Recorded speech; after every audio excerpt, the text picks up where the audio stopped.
Alright you guys, so Poppy's here with another incredible video, but this video, you guys have been asking about this for the last couple years. It's been going on for a little while. It's trial and error.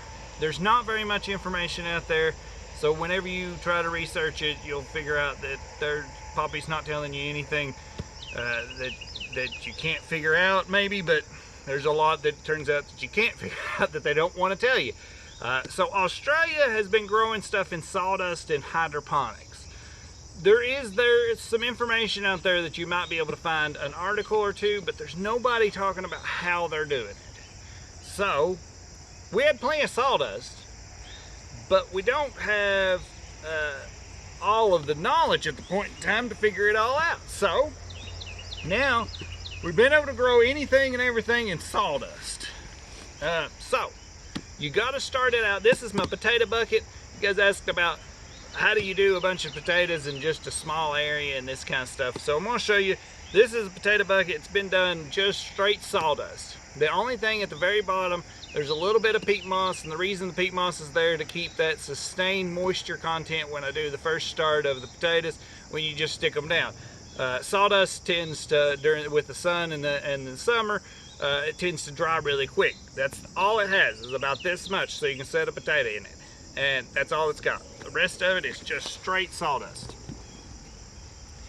And it's got drill holes through the sides that just keeps the water from standing in the bottom. That's just obvious stuff there. But here's where the technical comes in. To be able to grow in sawdust, there's several things you need to realize. One, if you're going to grow in sawdust, sawdust eats nitrogen like it's going out of business. So they take and they eat tons of nitrogen. And I'm talking, you need something, I know this is going to sound crazy, but you need something in the 40s at least in nitrogen to be able to keep a sustained nitrogen level. During that time, while it's doing that, it will break down. This is what second year looks like. Second year breaks down and it's almost down to soil already. The reason being is because you have a high nitrogen base. Anytime you have a high nitrogen base in organic material breaks down very quickly. So, and that's why I have tons of centipedes and stuff like that in this as well. There's nematodes. There's a lot of organic material that's naturally in sawdust. The problem is it needs the rest of the environment to grow. So you need to help with that. So you need to give them an all-around fertilizer.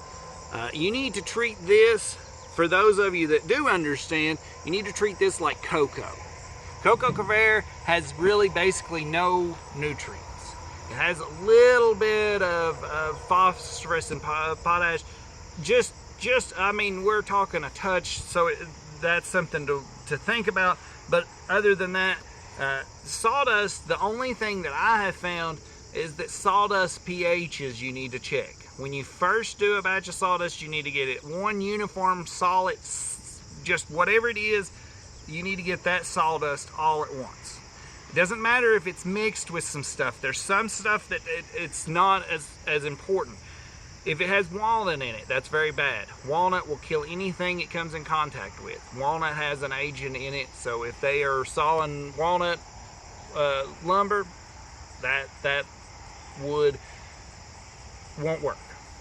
Another one, anybody that deals with treated lumbers or any of that kind of stuff, or the chrysos and all that, you need to stay away from all that stuff. That stuff's not only, if you did get a plant to grow in it, is toxic. It's toxic to you. It's toxic to everything. So just stay away from that. What we had was, Dad has a sawmill. I went over to Dad's sawmill. I just got, we've cut pine and some stuff like that. That's what's in this. It's pine with some oak and a little bit of poplar. That's what my mix is right this time. I've tried many different mixes. They really have no pertaining as long as they do not have walnut. Oak is something you do have to be careful with. Oak has tannins in it as well. Tannins can be difficult, so you may need to do a flush with oak. Now, with that part said, the next is that you need to add a little bit of sand. after that it starts to break down more like this, it ends up almost to like a peat moss status. It's very, very moisture holding, and see, just still dripping out of it. So very moisture holding. If you throw a little sand in there, it helps keep that to where it's not too high of a moisture content. That helps with it as well.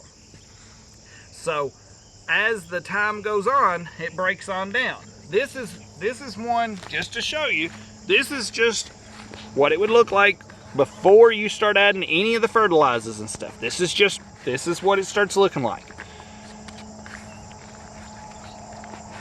And just an earlier experiment was just to see if anything would grow in this, and I even planted weed seeds. No, nothing is viable in that at that point. So all of those videos that you've seen that those guys have done those experiments, and then they grow in sawdust and you see everything wilted up and died, well, there's a reason behind that, and there's a little bit more work behind this. So I'm still working behind it, but you do need to watch your nutrient levels. Your nutrient levels are really important, and you need to run it more like a flood and drain system, or a drain to waste system. You need to soak the pot and probably fertilize about once every 3 to 5 days. You're not having to fertilize every day. Just fertilize that high-end fertilize just once, water it, dilute it as it goes through, push it back through again. Now, works phenomenally well. Grows stuff really well. I wish I would have got the video a little earlier in the season. I could have showed you, even we have cushaws, I've grown beans, tomatoes. We've even canned out of the potted garden just because I wanted to know, was it viable? It's viable to you guys.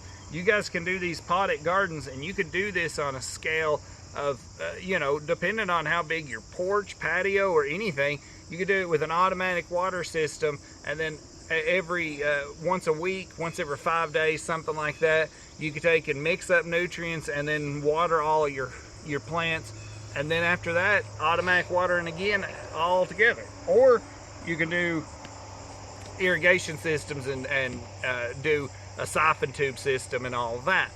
If you guys have any questions about any of this terminology that I have, please ask in the comments. I'll be glad to answer any of the questions. So next thing I do, whenever I've got all of this, lots of micronutrients are lost. I learned whenever I was starting into organic farming. Micronutrients are some of your most important nutrients in a lot of ways. Your micronutrients do lots of keeping the plant very healthy. Nitrogen builds the plant and grows very quickly. Phosphorus and potash are very important for fruiting of the plant. So each one of these have their place and their time. But micronutrients in most synthetic and organic style nutrients, most micronutrients are a little left out commonly. So to be able to create a little bit better micronutrient bases, we use like organic fish fertilizer and stuff like that to create a little bit better environment that gives you not just a pure analog environment. Plants like to have change. Change, you'll see, keeps a healthier plant. Okay, so without further ado, let's see what we ended up with this time. Now it started sprouting back, so I'm not terribly sure how many we're going to end up with this year. That's a nice one. All right, there's another one. Another one. Another one. Another one. Another few more. Only had one. Oh, here's another and pretty decent one.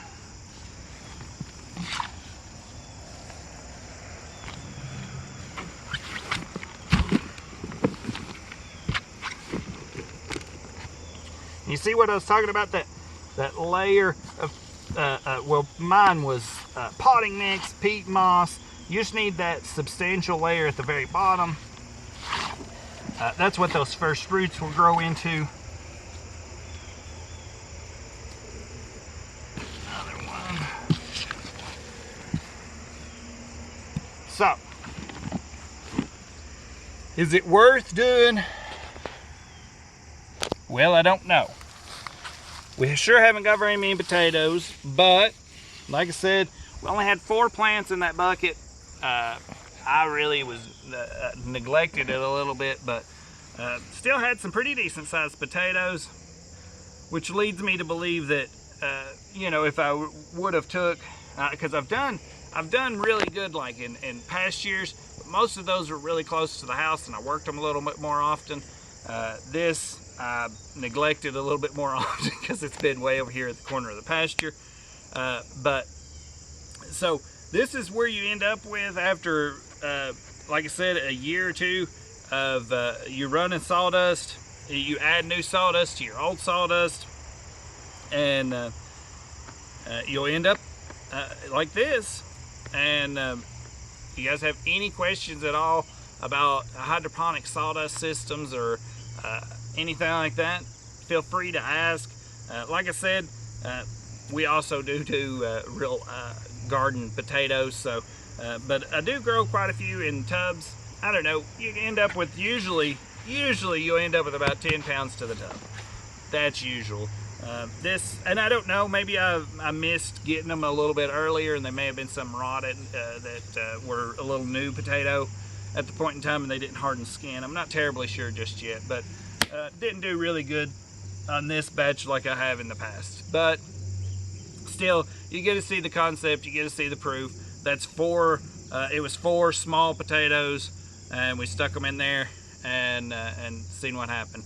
And so they've done pretty good. They fruited pretty good, but they didn't produce as well as they should have. Like I said, we are running them in sawdust, so that means that all of what your nutrients was, they had no nutrients in a baseline. So everything had to be added throughout the process. So if you guys have any questions about this, please ask. Thanks so much for watching the videos. Thanks so much for everybody liking and subscribing. I appreciate everybody. And I just wanted to take the time to say that. I really do. I appreciate everybody and appreciate all the encouragement you guys have gave us. I really do. Thanks so much. I hope to see you guys out there.